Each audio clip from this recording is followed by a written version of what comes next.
Okay, so everyone can see this. Yes, sir. Fine. So let's start another interesting chapter under custom. Now, अब देखो इस chapter में है क्या. ये चैप्टर में हम लोग बात करने वाले हैं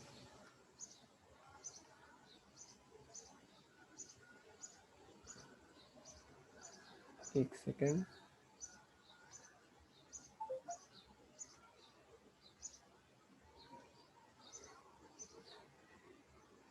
okay, so in this chapter we gonna talk about valuation. अब तक आपने सीखा कि इंपोर्ट प्रोसीजर क्या होता है, बेसिक टर्म्स क्या होते हैं, कौन इंपोर्ट करता है, कहाँ पे लेके आता है, किसकी कस्टडी में रहता है, कैसे गुड्स छुड़वाते हैं. सभी जगह हमने एक बात तो ज़रूर की थी. वो एक बात ये थी कि हम लोग कस्टम भरेंगे. अब जब वेयर हाउसिंग करते थे तो वेयर हाउसिंग से छुटवाते वक्त भरते थे, या जब हम लोग सीधा bill of entry for home consumption file करते थे, हमने वहाँ सीखा था हम लोग टैक्स भरते थे. अब सवाल ये आता है सर कि सब जगह सीखा कस्टम भरना है, कस्टम भरना है, इम्पोर्ट ड्यूटी भरना है, तो भाई भरना कैसे है, किस वैल्यू पे भरना है. इस चैप्टर में हम लोग उस बारे में डिस्कशन करने वाले हैं.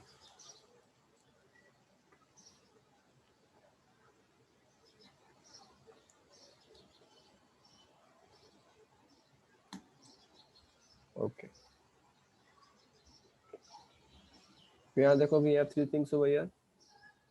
इंट्रोडक्शन, एग्जैक्ट वैल्यूएशन, और कुछ रूल्स है जो 2 से 12 वो हम सीखेंगे.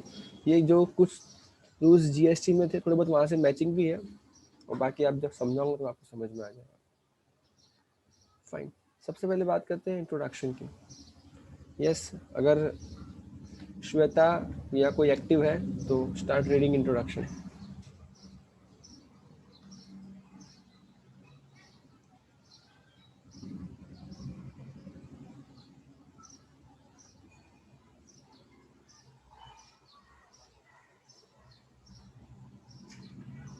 Custom duty on goods imported or exported is calculated on assembled value of such goods which have been imported or exported. It means once the duty liable arises, it will be liable as per assembled value. Here the terms valuation reflect the manner in which duties of customs are charged on goods imported into India. Import duty or goods export from India. Export duty is basically either by way of first specific duty based on the quantity of the goods like 1000 per metric ton of steel, or second ad volume, namely expressed as percentage of the value of goods, that is 40% at volume, etc. अच्छा, ad valorem क्या होता है? This means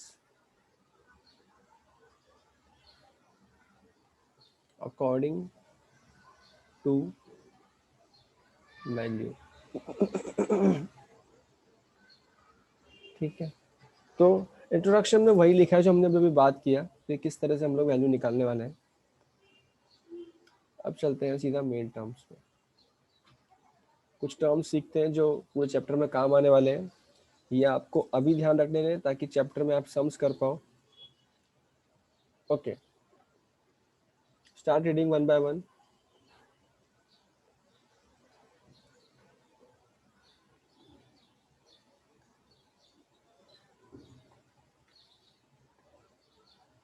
The following terms are relevant in valuation under customs.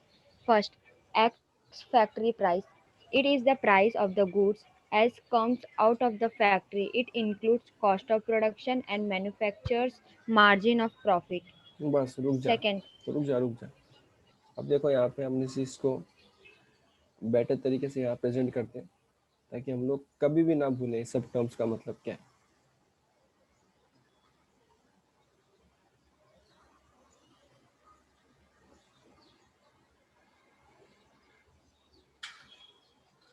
Okay, have a look. Suppose करो हम लोग import की बात कर रहे हैं, सपोज अपने एग्जांपल में we are talking about import. अब चेक करो,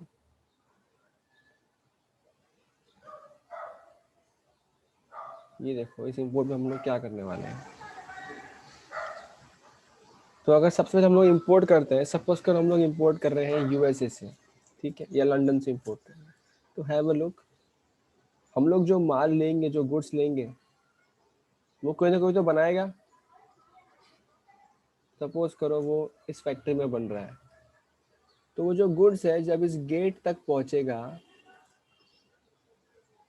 तब उस गुड्स का जो वैल्यू होगा, वही वैल्यू कौन सा वैल्यू होगा, वो होगा एक्स फैक्ट्री प्राइस। क्या बोल सकता हूँ मैं उस गुड्स का वैल्यू, एक्स फैक्ट्री प्राइस। चल आगे चल,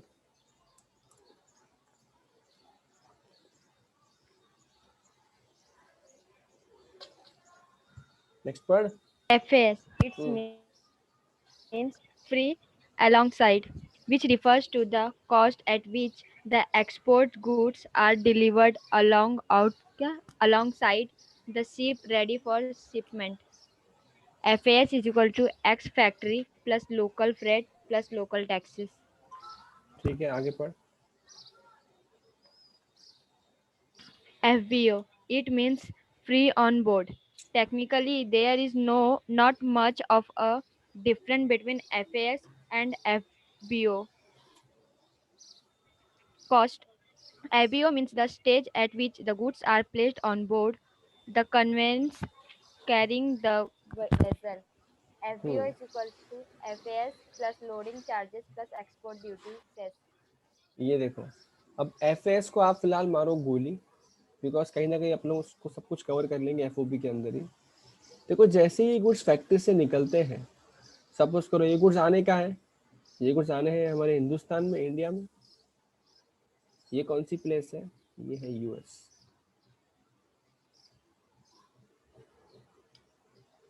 अब ये जो वहां से यहाँ पे आएंगे, तो सपोज करो वो कैसे आएंगे, शिप से आएंगे। तो वहाँ का जो रास्ते का पानी है, ये पूरा पानी क्रॉस करके इंडिया तक पहुंचा जाएगा। अब इन दिस केस ये गुड्स, यहाँ पे कोई शिप पड़ा होगा, कोई ना कोई शिप होगा।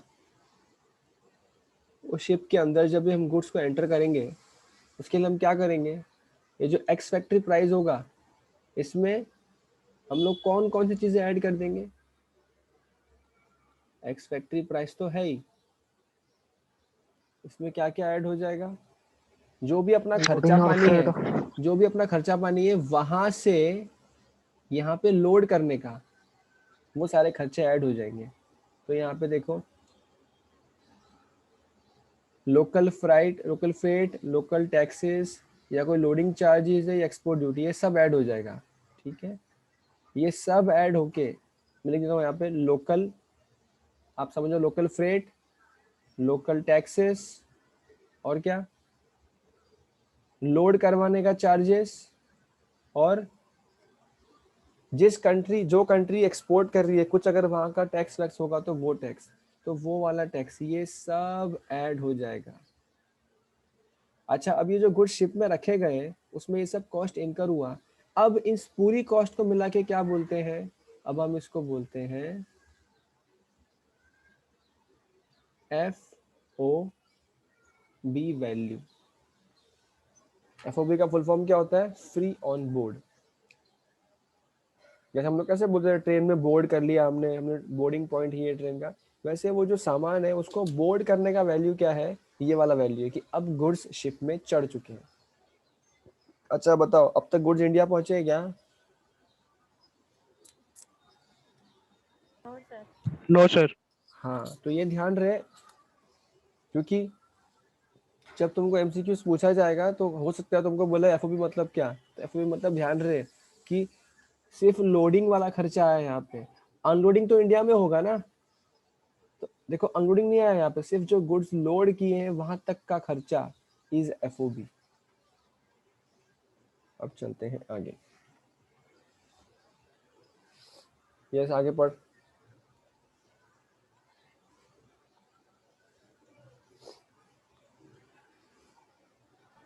CIF. It refers to cost, insurance, and freight. It is the cost at which the goods are delivered at freight the Indian port. It covers cost of goods.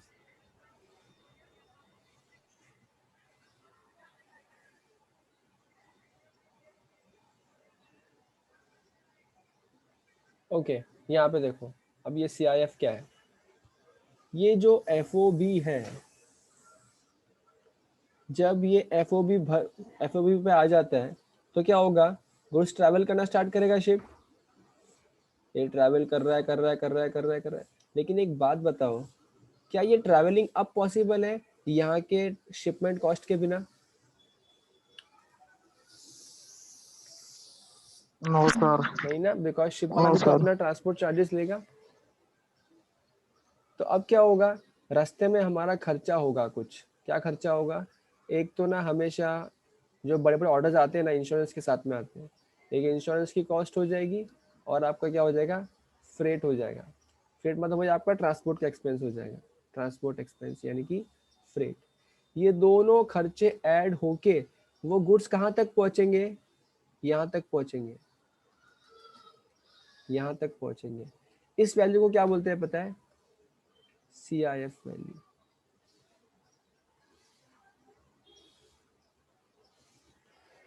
मैं ट्राई कर रहा हूँ तुम्हारे माइंड में एक picture बन जाए कि तुमको कभी भूलो ही नहीं एक्स फैक्ट्री प्राइस क्या है, FOB वैल्यू क्या है और CIF वैल्यू क्या है। मतलब अगर मैं बोलना चाहूँ अपने आम भाषा में, तो क्या मैं ये कह सकता हूँ, एक्स फैक्ट्री प्राइस वो प्राइस है, एक्स फैक्ट्री प्राइस वो प्राइस है, एक सेकेंड होल्ड करो। हेलो,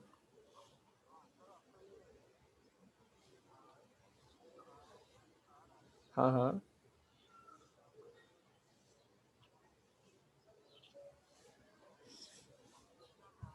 हाँ हाँ हाँ हाँ, हूँ ना। कितने टाइम में आ रहे हो? ठीक है सर, ओके। या सॉरी। सो क्या मैं कह सकता हूँ कि एक्स फैक्ट्री प्राइस मतलब वो प्राइस है जो वो फैक्ट्री में गुड्स पड़े हैं वहां तक का कॉस्ट है। जैसे ही गुड्स फैक्ट्री से बाहर निकलते हैं, जैसे ही गुड्स फैक्ट्री से बाहर निकलते हैं, और मैं जो खर्चा करता हूँ फैक्ट्री से लेके शिप तक पहुंचाने का, अपने ही देश के शिप तक पहुंचाने का, उस कॉस्ट को मैं क्या बोलता हूँ बाद में? उसको मैं बोल देता हूँ FOB वैल्यू। और जैसे ही मैं उसको ट्रांसपोर्ट करता हूँ, उसको मैं ट्रांसपोर्ट करता हूँ, जो इंश्योरेंस ट्रांसपोर्ट खर्चा ऐड करता हूँ, उससे मैं क्या करता हूँ? इंडिया के सर जमीन तक पहुंचा देता हूँ। उस वैल्यू को क्या बोल देते हैं? CIF value. समझियो कि नहीं? हाँ सर। अब देखो, पब्लिक है ना, हाँ पागल की सर। तरह ना सब रट्टा मारती रहती है, ये ऐड, ये ऐड, ये ऐड। अरे तुम सिंपल समझो, तुमको क्वेश्चन पढ़ना है, अच्छा फैक्ट्री से खुद के ही प्लेस तक जा रहा है क्या, तो वो सब FOB के अंदर ऐड कर देंगे। अच्छा वहां से यहाँ पे आ रहा है क्या, तो चलो CIF में ऐड कर देंगे। तो ये तुमको पता चलना चाहिए खुद से। नहीं चलता है तो तुम रट्टा तो मार ही सकते हो लास्ट में, तो तुम एक्सपर्ट हो उसके अंदर तो।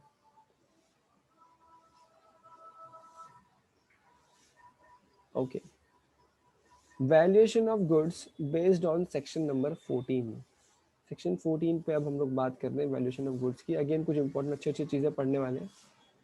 इसके पहले ना जस्ट 2 मिनट होल्ड करो, कोई गेट पे आ रहा है, उसके बाद ही मैं स्टार्ट करता हूँ। Okay listen, section 14 of the custom act 1962 prescribed the mode of identifying the value of imported or exported goods for the purpose of payment of custom duty. The provisions of section 14 have been discussed below. एक है सबसे पहला transaction value. As per section 14(1), for the purpose of the custom tariff act, the value of the imported goods and exported goods shall be the transaction value of such goods. In case of export goods, the transaction value shall be the price actually paid or payable for the goods when sold for the export, when sold for the export from India for delivery, or the transaction value of such goods. देखो यहाँ पे ध्यान से, एकदम ध्यान से देखो हाँ। हम निकाल रहे हैं टीवी, ट्रांजैक्शन वैल्यू। एक्सपोर्ट के केस में ट्रांजैक्शन वैल्यू क्या है और इंपोर्ट के केस में क्या है, ये हम लोग यहाँ देख रहे हैं। एक्सपोर्ट के केस में क्या होगा, ये वो प्राइस है जो एक्चुअली पेड है या पेएबल है, मतलब वो प्राइस होने वाला है ये when sold for the export from India for delivery. तो जिस प्राइस में इंडिया से बेचने वाले वही क्या बन जाएगा, आपका एक्सपोर्ट गुड्स बन जाएगा। इंपोर्ट देखो, एक्सपोर्ट तो चिंदी है, इंपोर्ट है जिसके लिए अपन मेन चैप्टर कर रहे हैं। The transaction value shall be the price actually paid or payable for the goods when sold from the export to India for delivery at the time and the place of importation where the buyer and seller of the goods are not related. क्या लिखा है, buyer and seller are not related and price is the sole consideration. ये ना बहुत important point है, buyer and seller not related हो और price sole consideration हो। ये चीज़ अगर है तो जिस भी प्राइस पे बिल बना है वही क्या बन जाएगा, ट्रांजैक्शन वैल्यू बन जाएगा।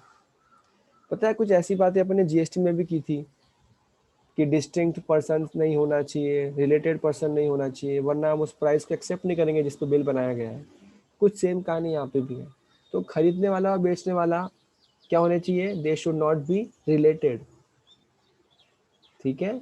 और दूसरा प्राइस ही होना चाहिए सोल कंसिडरेशन। कभी कभी क्या होता है, हम कह देते हैं हम बदले में तेरे को ये दे देंगे, तो जहाँ बार्टर आ गया वहाँ पे सिर्फ प्राइस है क्या sole consideration, answer is no. तो वहाँ पे दिक्कत है और वहाँ पे दिक्कत को कैसे सॉल्व करना है आगे देखेंगे। बट फिलहाल ध्यान दें कि टीवी जो एक्चुअली पेड किया या पे करेंगे वही ले लेंगे। इन शॉर्ट इसका मतलब क्या है कि जो इनवॉइस पे लिखा है उसी को हम लोग टीवी मान लेंगे। कब मान लेंगे, जब रिलेटेड नहीं हो बायर और सेलर, और जो प्राइस है वही क्या हो, मेन कंसिडरेशन। मतलब प्राइस जो पैसा है, जो रुपया है, वही मेन कंसिडरेशन हो। समझो यहाँ तक? Yes sir. Okay. Yes sir. अब देखो इस ट्रांजैक्शन वैल्यू में कुछ चीजें और एडलेस भी करनी पड़ती है। देखो यहाँ पे क्या, in addition to the price aforesaid, the transaction value shall also include any amount paid or payable for the cost and services including the following।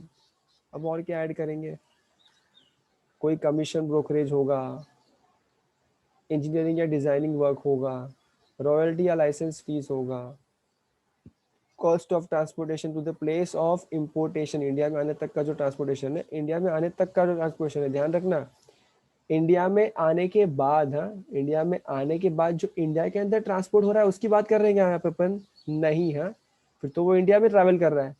India तक आने का, देखो यहाँ पे लिखा है to the place of importation, ये भूलना नहीं है।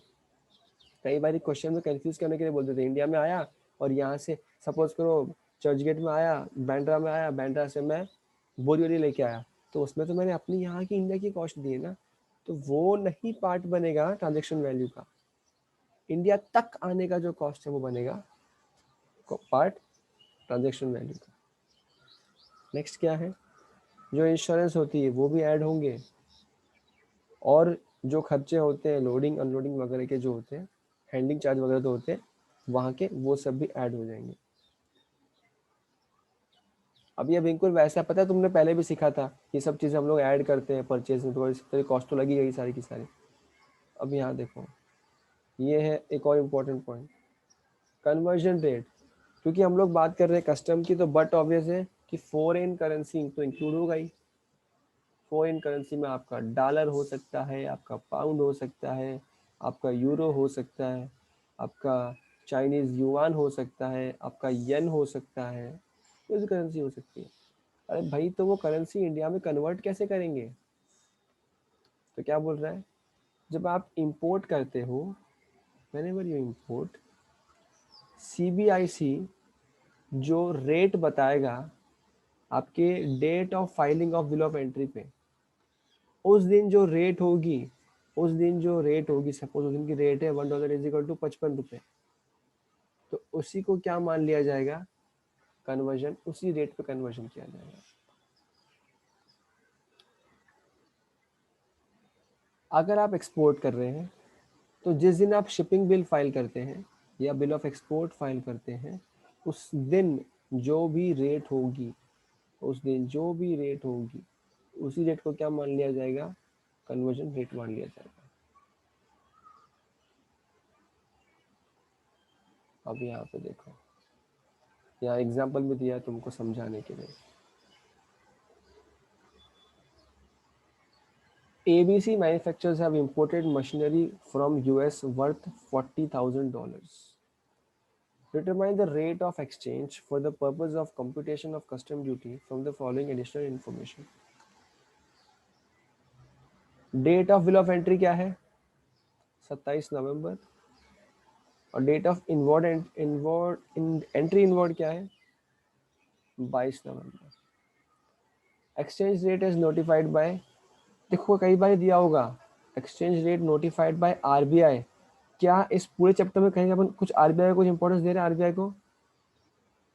No sir. तो ये आरबीआई की रेट मेरे काम की भी है क्या? No sir. बिल्कुल काम की नहीं है। क्वेश्चन में आए तो भावुक मत हो जाना, मेरे काम की नहीं है, इसको देखनी नहीं है अपने को। अपने को सिर्फ 2 रेट्स में खेलना है। अब देखो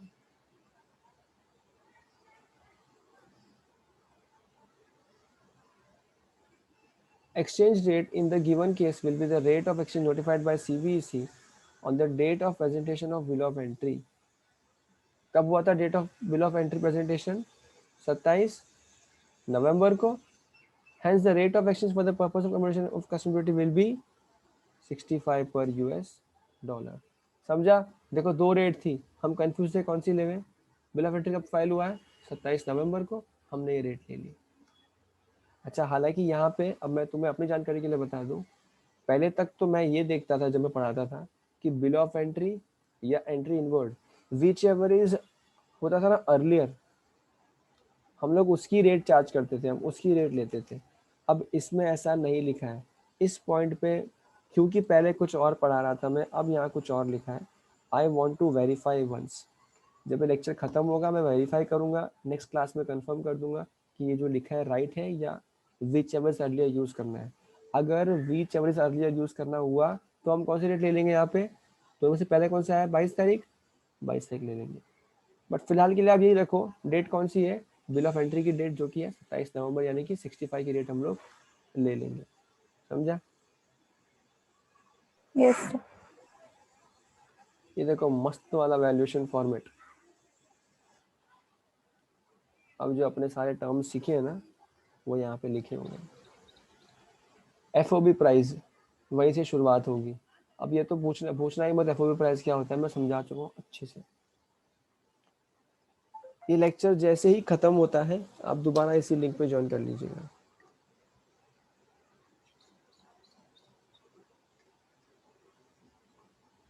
फ्री ऑन बोर्ड, तो ये जो प्राइस होगा ये एक प्राइस है। इसके बाद क्या होगा, जो और कॉस्ट लग रही है, charges for cost and services excluding charges for post importation activity, ये क्या है, what is post importation activity? Import करने के बाद का एक्टिविटी। एक बात बताओ, हमें कस्टम किस पे भरना है, बाहर से जो गुड्स लिया उस पे, जो खर्चा इंडिया में आने के बाद किया, क्या कभी उस पर कस्टम भरना चाहिए? No sir.